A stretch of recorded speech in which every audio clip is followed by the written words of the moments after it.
Assalamualaikum warahmatullahi wabarakatuh. Nusa TV, dakwah bil hikmah. Alhamdulillah, senang sekali saya Halimatus Sa'diyah dapat menemani Anda kembali dalam program spesial dari Nusa TV di bulan Ramadan, yakni Kajian Ramadan. Pada episode ketiga kali ini bertemakan dengan meraih Lailatul Qadar, impian seorang muslim. Ya, Lailatul Qadar, hal yang sangat banyak diperbincangkan di bulan Ramadan selain tadarus, tarawih, dan takjil tentunya. Hal yang sangat didamba-dambakan oleh setiap orang di bulan Ramadan.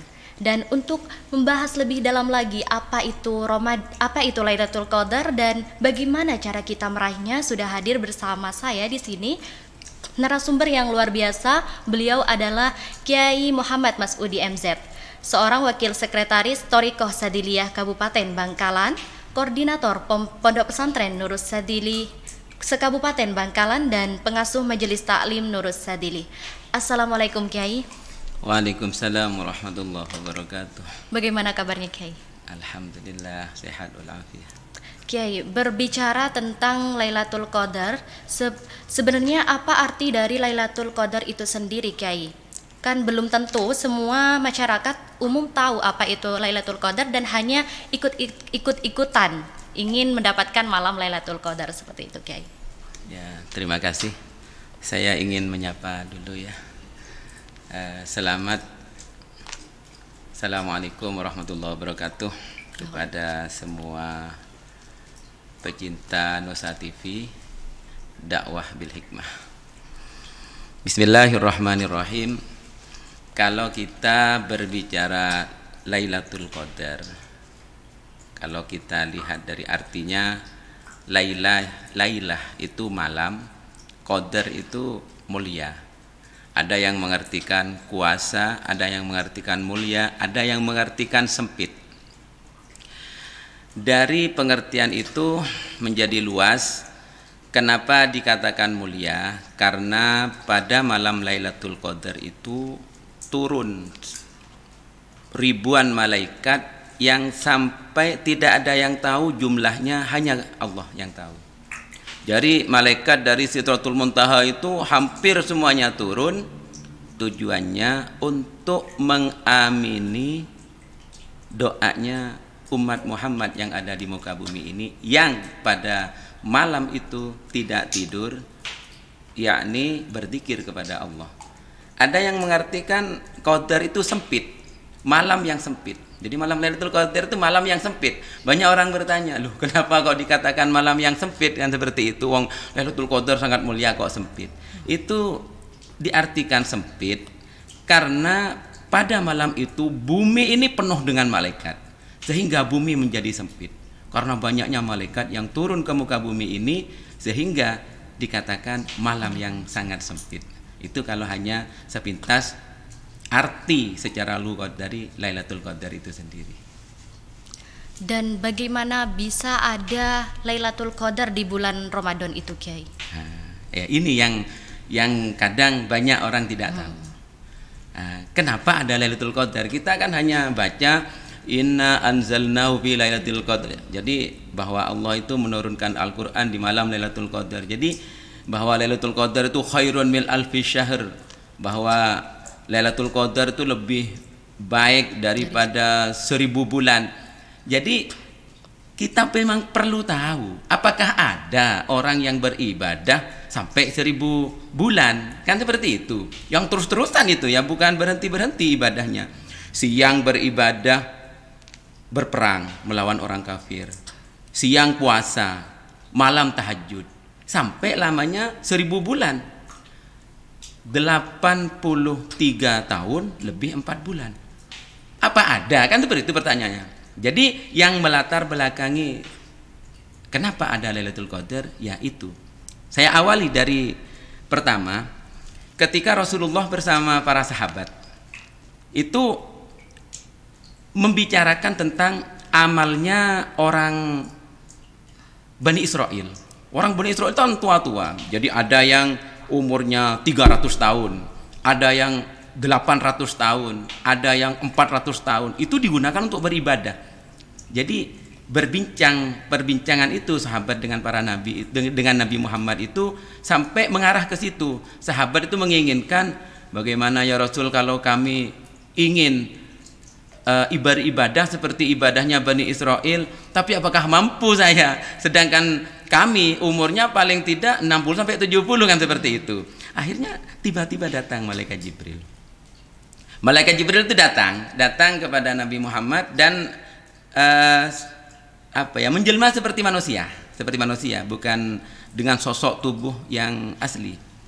Kemudian mengatakan, bercerita kepada Nabi Muhammad dan para sahabatnya mendengar, ya Rasul, bahwa dulu itu di zaman Bani Israel itu ada seorang ulama yang bernama Sam'un Al-Ghazi. Sam'un Al-Ghazi itu ada dua riwayat, ada yang mengatakan dia itu ulama, ada yang mengatakan dia itu seorang nabi. Sam'un itu, ya Rasul, kerjaannya tidak ada lagi kecuali berperang melawan orang kafir sendirian. Yang aneh lagi, senjatanya itu bukan pedang, bukan panah, bukan tombak. Senjatanya itu rahangnya tulangnya unta, rahangnya unta. Jadi rahangnya unta itu giginya itu dilepas semua, itu dijadikan senjata. Loh, apakah tajam? Ya buktinya menang. Satu negara itu dihabisin oleh Sam'un Al-Ghazi itu sendirian. Anehnya lagi Sam'un Al-Ghazi itu bila lapar, ya Allah saya lapar ya Allah, dari tempat giginya itu, yang rahangnya unta itu, tempat giginya itu keluar daging yang sudah masak, yang masih hangat dan siap dimakan. Jadi kalau lapar tinggal minta, keluar langsung. Kalau haus, keluar dari tempat giginya itu keluar air memancar, langsung diminum. Itu anehnya, dan itu mukjizat dari Allah, atau kalau bukan nabi, karomah dari Allah Subhanahu wa taala. Itu berperang. Kemudian karena prajurit tidak ada yang bisa mengalahkan, kemudian ada tentaranya dari seorang raja itu intel mendatangi ke rumahnya Sam'un itu. Ternyata istrinya Sam'un itu masih kafir, bukan orang Islam, istrinya Sam'un itu. Kemudian istrinya dirayu sama intel itu, gimana kalau kamu bisa membunuh Sam'un, kamu saya kasih imbalan yang sangat banyak. Aduh, saya gak mampu kalau membunuh Sam'un. Wong prajurit satu negara bisa kalah, apalagi saya sendirian, seperti itu. Akhirnya jangan langsung dibunuh. Kalau tarung kamu gak mungkin kuat. Ini saya punya tali yang sangat besar, nanti kalau Sam'un tidur diikat sama kakinya sama tangannya diikat. Jadi ketika Sam'un tidur sama istrinya, diikat sama istrinya itu, kakinya diikat, tangannya diikat. Kemudian setelah bangun, tanya Sam'un, "Dek, siapa yang ikat saya?" "Saya, Mas." "Loh, kenapa kok diikat?" "Saya ingin tahu, masa prajurit segitu banyaknya dikalahkan, masa tampar itu bisa ndak lepas?" Akhirnya, "Dek, ingat ya, saya ini wali dari beberapa walinya Allah yang ditugaskan untuk memerangi orang kafir. Kalau hanya tali seperti ini, putus deh. Saya gerakkan sedikit, putus. Coba kalau bisa digerakkan, putus talinya itu." Kemudian lapor istrinya ke intel, "Pak, ini talinya putus, Pak." Akhirnya dikasih rantai, diikat sama rantai waktu tidur. Sama seperti itu kejadiannya, putus juga. Setelah putus juga, akhirnya, "Dek, tali apapun gak mungkin bisa mengikat saya, pasti putus kecuali rambut saya." Rambutnya Sam'un itu, pemirsa ya, rambutnya Sam'un itu ada 8, di kanan 8, di kiri 8 pelintir, panjang. Jadi kalau jalan itu rambut itu ya keleweran itu di tanah itu kalau jalan. Nah, akhirnya kecuali diikat pakai rambut saya, baru saya itu. Jadi kelemahannya itu dibicarakan sama istrinya, dikira istrinya setia. Akhirnya tidur, digunting semua rambutnya itu, yang 4 untuk ngikat kakinya, yang 4 untuk ngikat tangannya. Setelah terikat semua, bangun Sam'un, "Dek, siapa yang ngikat saya pakai rambut saya?" "Saya, Mas." "Loh, saya kan sudah bilang kelemahan saya ada di rambut saya, kenapa kok diikat?" Kira-kira sampai itu jujur apa tidak bicara sama saya? Makanya saya coba, jujur apa tidak? Gak bisa bergerak. Akhirnya dilaporkan sama raja, diseret sama raja, dibawa ke tempat jagalnya manusia. Ada gedung yang sangat besar, tempat jagalnya manusia, ada tiang 4, tiangnya itu besarnya apa 2 orang memeluk itu baru nyampe, saking besarnya tiangnya. Akhirnya ditidurkan di situ, diikat sama rantai, tapi tidak dilepas dari rambutnya itu. Akhirnya para pemirsa yang sangat, itu perjuangan orang dulu ya. Matanya itu, jadi raja itu ngambil besi, besinya itu dipanasin sampai merah, dibuat apa? Dongkel matanya Sam'un. Kedua matanya diambil, telinganya diputus, lidahnya diputus, hidungnya diputus, mulutnya itu disobek, kakinya diputus, tangannya diputus. Itu Sam'un. Kemudian Allah datang dengan mata hatinya, datang ke mata hatinya Sam'un. Allah bicara sama Sam'un, Sam'un, apa yang kamu inginkan dariku dalam keadaan seperti ini? Ya Allah, saya hanya ingin kekuatan saya kembali. Jadi matanya itu datang, telinganya datang, mulutnya datang, lidahnya datang, hidungnya datang, kaki dan tangannya datang semua. Langsung digerakkan sama Sam'un. Gedung yang sedemikian besar, tiang yang sedemikian besar itu ambruk semua. Rajanya mati, istrinya pun juga mati, semua tentaranya mati. Akhirnya Sam'un habis itu bersumpah, demi Allah, atas nama Allah, demi Allah, saya akan berperang di siang hari sambil berpuasa, dan di malam hari saya akan sholat tahajud selama 1000 bulan. Nah, itu dilaksanakan. Setelah cerita itu Nabi menangis, sahabat juga menangis. Ya Jibril, kami ingin mempunyai amal seperti itu, tapi apakah mampu kami, sedangkan umur kami paling ya 60 sampai 70. Kemudian malaikat Jibril langsung mengatakan, itu namanya hadis qudsi, itu ada di dalam Sunan Ibnu Majah. Begini, ya Muhammad, wahai Muhammad, raq'atani fi lailatul qadri khairun laka wali ummatika min darbis sayfi fi zamani alfa syahrin fi zamani Bani Israel. Wahai Muhammad, ada sholat 2 rakaat. Sholat 2 rakaat tepat di malam Lailatul Qadar itu lebih baik bagimu dan bagi umatmu semua, sampai kita dan pemirsa semua, daripada mengangkat senjata di siang hari, puasa di siang hari, tahajud di malam hari, lamanya 1000 bulan di zamannya Bani Israel. Akhirnya setelah itu lama-lama baru turun ayat A'udzu billahi minasyaitonir rajim. Bismillahirrahmanirrahim. Inna anzalnahu fi lailatul qadr wa ma adraka ma lailatul qadr. Lailatul qadri khairum min alfi syahr. Tanazzalul malaikatu warruhu fiha biidzni rabbihim min kulli amrin salamun hiya hatta matla'il fajr. Jadi itu yang melatar belakangi adanya Lailatul Qadar. Jadi bukan hanya 1000 bulan, itu bukan hanya digunakan sholat sunnah saja, tapi berperang, puasa, dan malam sholat tahajud selama 1000 bulan. Luar biasa kita menjadi umat Muhammad, alhamdulillah. Alhamdulillah.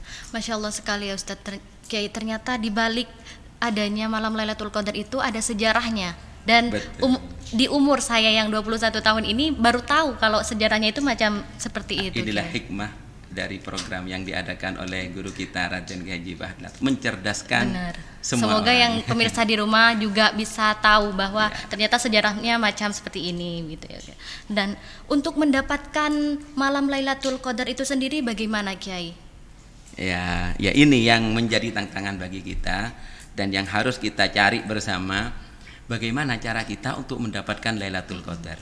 Kalau kita ingin mendapatkan sesuatu, tentunya kita harus tahu sesuatu itu ada di mana dan turunnya itu tanda-tandanya seperti apa dan tempatnya di mana, kan seperti itu ya. Jadi kita harus tahu dulu kapan itu seperti apa Lailatul Qadar dan tanda-tandanya, kan kita harus tahu. Kalau kita tidak tahu, maka sulit kita untuk mendapatkan Lailatul Qadar. Yang pertama, untuk kita mendapatkan Lailatul Qadar itu sudah pasti itu kita harus mendekatkan diri kepada Allah. Jadi karena Lailatul Qadar itu sangat dirahasiakan. Rasul pun tidak menjelaskan Lailatul Qadar itu pada tanggal sekian, tidak. Apalagi para ulama tidak ada yang menjelaskan Lailatul Qadar itu kapan. Yang jelas kita harus tahu begini. Ini ada dua pendapat yang satu pendapatnya sangat lemah, tapi biar hanya menjadi media keilmuan bagi pemirsa. Pendapat yang pertama, sebagian dari ulama itu mengatakan bahwa Lailatul Qadar itu hanya pada waktu hidupnya Rasulullah saja. Itu, tapi pendapat ini sangat lemah. Pendapat yang sangat kuat dan masyhur itu pendapatnya kebanyakan para ulama dan pendapatnya Imam Syafi'i, bahwa Lailatul Qadar itu sampai hari kiamat.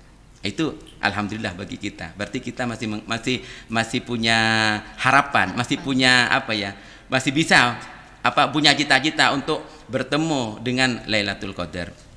Kemudian setelah pendapat itu dibaca oleh banyak ulama, banyak ustadz, banyak kiai, sehingga kapan itu? Kalau memang ada itu kapan? Nah, itu ada beberapa pendapat. Pendapat yang pertama bahwa malam Lailatul Qadar itu jatuh pada tanggal malam 1 Ramadan. Ada yang berpendapat seperti itu. Jangan putus sampai di situ. Yang kedua ini pendapatnya aksarus sahabah. Pendapatnya para sahabat yang didukung oleh Al-Qur'an. Itu tanggal 17 bulan Ramadan. Tanggal 17 bulan Ramadan. Kenapa kok didukung Al-Qur'an? Karena Yaumul Furqan, Yaumul Jam'an. Kalau dalam Al-Qur'an, Yaumal Furqan, Yaumal Taqal Jam'an. Jadi hari turunnya Al-Qur'an itu pada malam di mana bertemunya dua tentara kafir dan tentara muslim, yaitu pada perang Badar. Itu pada tanggal 17. Itu dalam Al-Qur'an. Yaumal Furqan, Yaumal Taqal Jam'an. Jadi turunnya Al-Qur'an itu pada malam di mana bertarungnya antara tentara kafir dan tentara muslim. Pada waktu itu tentara kafirnya 3.300 lebih, sedangkan tentara muslim hanya 313. Secara akal itu tidak mungkin menang. Tidak mungkin itu menang orang Islam. Tapi Allah menurunkan ribuan malaikat untuk membantu orang Islam sehingga orang Islam dimenangkan. Kemudian diperjelas di dalam surat Al-Qadar, inna anzalnahu fi lailatul qadar. Sesungguhnya kami menurunkan Al-Qur'an di malam Lailatul Qadar.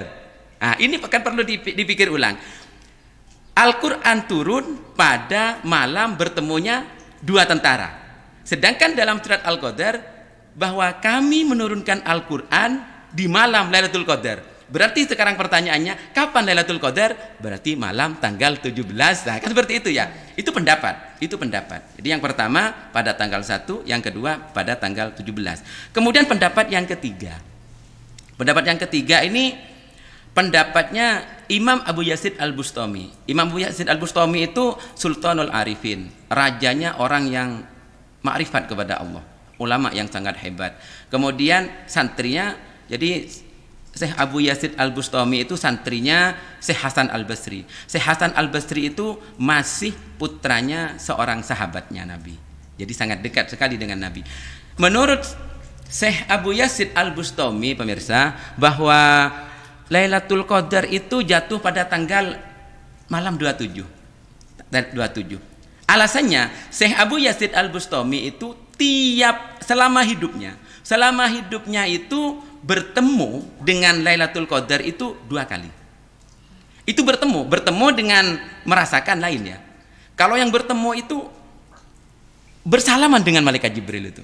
Bersalaman. Jadi ribuan malaikat yang turun itu Abu Yazid Al-Bustami itu tahu. Itu pada malam Lailatul Qadar. Itu 2 kali, dan 2 kali itu tepat pada tanggal 27 bulan Ramadan. Kalau yang merasakan itu tiap tahun Imam Abu Yazid Al-Bustami itu merasakan bahwa tahu turunnya Lailatul Qadar, tapi tidak bertemu. Nah, itu. Jadi itu pendapatnya Imam Abu Yazid Al-Bustami. Pendapat ini dikuatkan oleh pendapatnya Imam Abu Hanifah yang ditulis di dalam kitab Al-Haqaiq, bahwa Lailatul Qadar itu jumlahnya kan ada 9 huruf. Nanti sama pemirsa biar dicari sendiri betul apa tidak perkataan saya ini. Jadi Lailatul Qadar itu jumlahnya ada 9 huruf. Di dalam Al-Quran disebut 3 kali. Inna anzalnahu fi lailatul qadr wa ma adraka ma lailatul qadr lailatul qadri. Jadi disebut 3 kali, jumlah hurufnya ada berapa?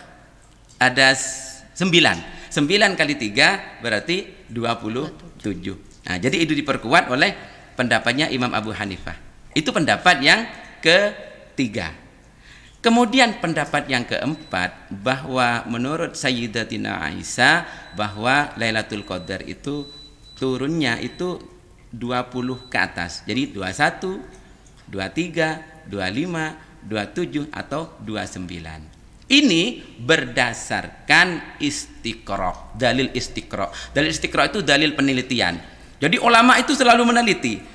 Kalau awal Ramadan itu hari hari Jumat umpamanya, Lailatul Qadar biasanya itu pada malam kesekian.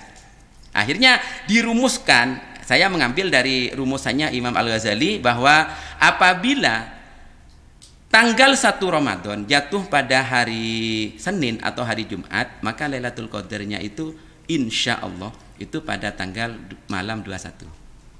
Kalau jatuhnya tanggal 1 Ramadan pada hari Sabtu, maka Lailatul Qadar itu insya Allah jatuh pada tanggal 23, malam 23. Kalau Lailatul Qadar itu jatuh tanggal 1 jatuhnya pada hari Kamis, maka Lailatul Qadar insya Allah pada tanggal 25, malam 25 Ramadan. Kalau Lailatul Qadar tanggal 1-nya itu jatuh pada hari Selasa, maka insya Allah malam Lailatul Qadar tanggal malam 27 Ramadan. Nah, kan tahun ini hari Selasa. Ingat pemirsa ya, jadi tanggal 1 Ramadan hari Selasa, insya Allah menurut Imam Al-Ghazali Lailatul Qadar itu jatuh pada tanggal malam 27 Ramadan. Kalau jatuhnya tanggal 1 hari Ahad atau hari Rabu, maka Lailatul Qadar insya Allah jatuh pada hari malam ke-29.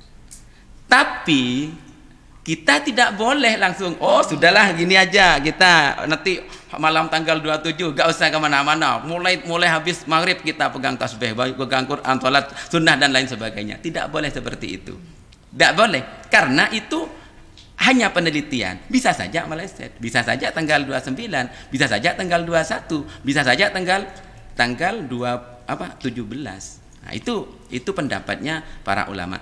Ketika kita sudah tahu, optimalkan ibadah kita di tanggal-tanggal seperti tadi. Tanggal 1 sudah lewatkan, tanggal 17 optimalkan ibadah kita kepada Allah. Jangan mengharap Lailatul Qadar, mengharap ridha Allah. Siapa tahu Allah menurunkan Lailatul Qadar pada malam 17. Tanggal 21, 23, 25, tanggal 27 sesuai pendapatnya Imam Abu Yazid Al-Bustami dan pendapatnya Imam Abu Hanifah, optimalkan ibadah kita pada tanggal malam 27. Insya Allah, siapa tahu dengan ridha Allah dan rahmat Allah, Allah memberikan kenikmatan kepada kita bahwa Lailatul Qadar pada tahun ini turun pada tanggal 27. Semoga kita akan mendapatkan. Tapi tidak lepas dari itu, pemirsa, kita harus tahu, kadang kita, oh sekarang Lailatul Qadar itu ada tanda-tanda fisik, ya, tanda-tanda fisik. Yang pertama, Lailatun samhatun tolkoh. Jadi kata Rasul, Lailatul Qadar itu pada malamnya itu tenang dan terang. Jadi malam itu tenang dan tenang. Jadi gak ada kegelisahan di malam itu. Kemudian yang kedua ada 8 tanda. Yang kedua, la harotah, tidak ada hawa panas. Wala baridatah, tidak ada hawa dingin. Wala sahaba fiha, tidak ada mendung. Kemudian wala rihah, tidak ada angin yang maksudnya kalau angin hanya semilir-semilir enggak masalah. Maksudnya angin ya kayak angin yang kencang sekali itu tidak ada. Kemudian wala matoroh, tidak ada hujan. Wala yurma binajmin, tidak ada bintang pindah. Kan biasanya kalau pemirsa ada di tengah malam jam 3 itu ada pindang dari utara pindah ke selatan. Itu ada. Kalau malam Lailatul Qadar tidak ada. Kemudian yang terakhir, yang ketiga itu tusbihu samsuha, itu jadi matahari di pagi harinya itu munculnya itu tanpa ada sinar yang mencorong.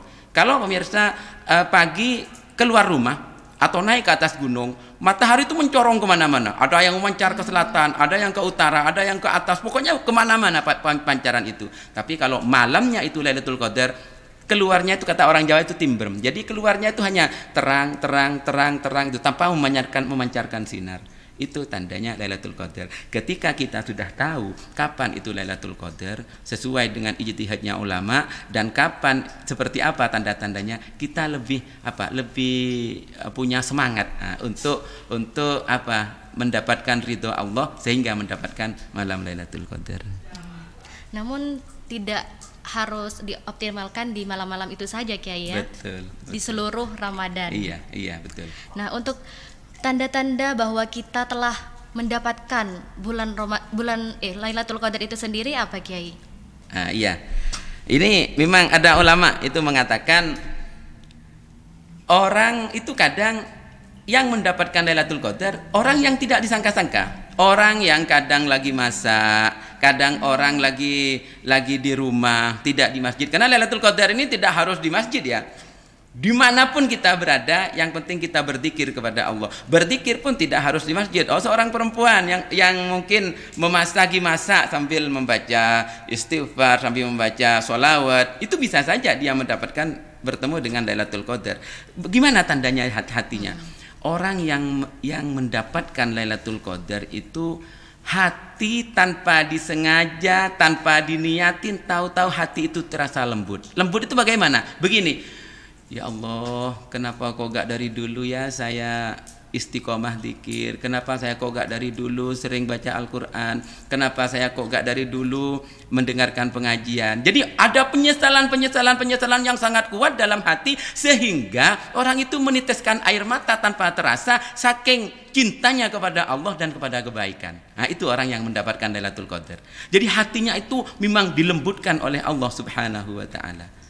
Jadi orang itu merasa bahwa dirinya itu seakan-akan diselimuti dengan rahmatnya Allah pada waktu itu, tanpa disengaja, tanpa mengharap, tanpa mengidam-idamkan, hanya menginginkan ridho Allah, tapi Allah seketika itu juga memberikan selimut rahmat. Karena apa? Karena orang itu introspeksi, mengingat Allah dalam keadaan kebetulan turunnya Lailatul Qadar, walaupun tidak bersalaman dengan malaikat Jibril, karena sulit sekali. Hanya Imam Abu Yazid Al-Bustami yang orang tertentu yang bisa langsung bertemu. Kalau bertemu itu orang-orang tertentu yang bisa bertemu dengan Lailatul Qadar. Minimal kita beribadah ketika Lailatul Qadar turun.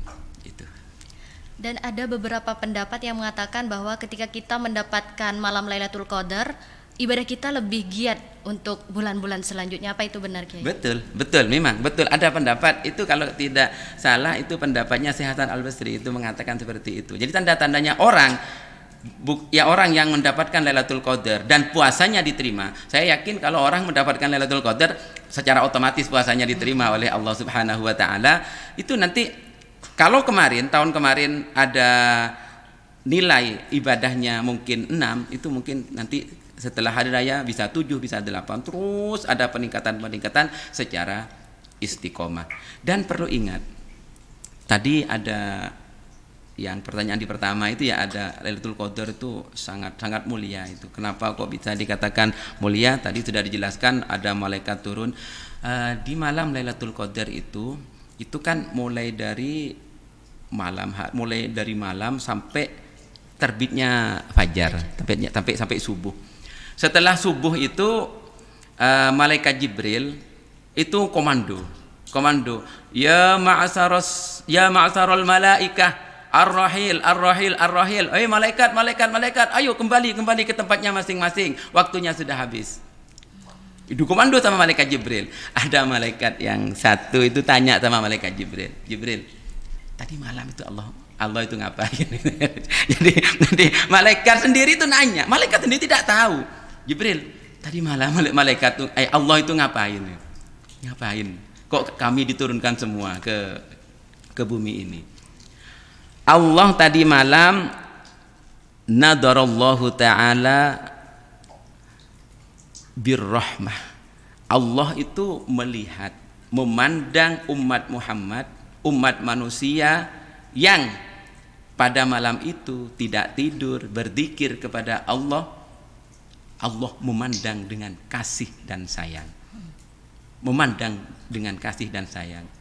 Kemudian wa'afahum, dan Allah memaafkan semua mereka yang pada waktu malam itu tentunya yang tidak tidur, yang ibadah, yang berzikir, atau yang membicarakan tentang masalah ilmu.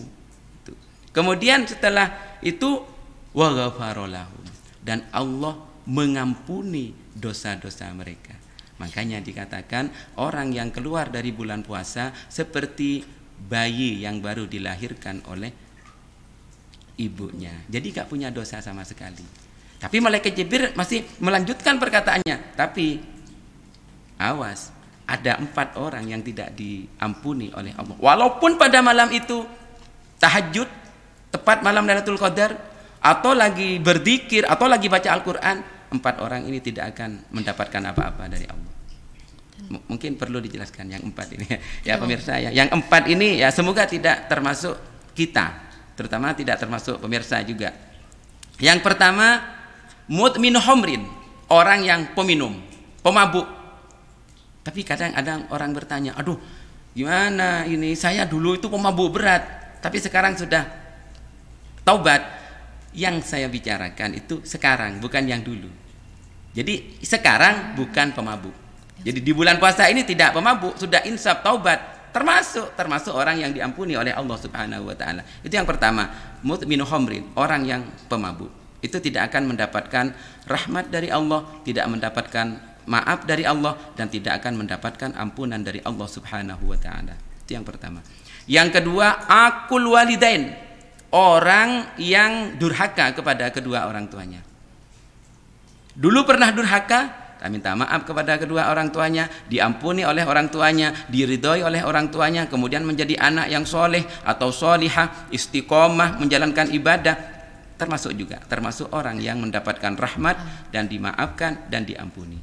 Kemudian yang ketiga, orang yang tidak akan mendapatkan apa-apa walaupun di malam itu lagi tahajud, baca Quran dan berzikir dan sholat dan lain sebagainya. Orang itu qati'ur rahim, orang yang memutuskan tali silaturahim. Orang yang memutuskan tali silaturahim. Kemudian yang keempat adalah musahin, orang yang musuhan. Musuhan itu di dalam Miskatul Anwar itu dijelaskan orang yang tidak menyapa lebih dari 3 hari, itu termasuk musahin. Makanya pemirsa yang mungkin kemarin belum sempat nyapa kepada tetangganya, ya sempatkan minta maaf sekarang, mumpung masih belum tanggal 17 bulan Ramadan. Jadi semoga Allah masih membuka pintu untuk kita dan pemirsa semua pecinta Nusa TV bisa mendapatkan Lailatul Qadar.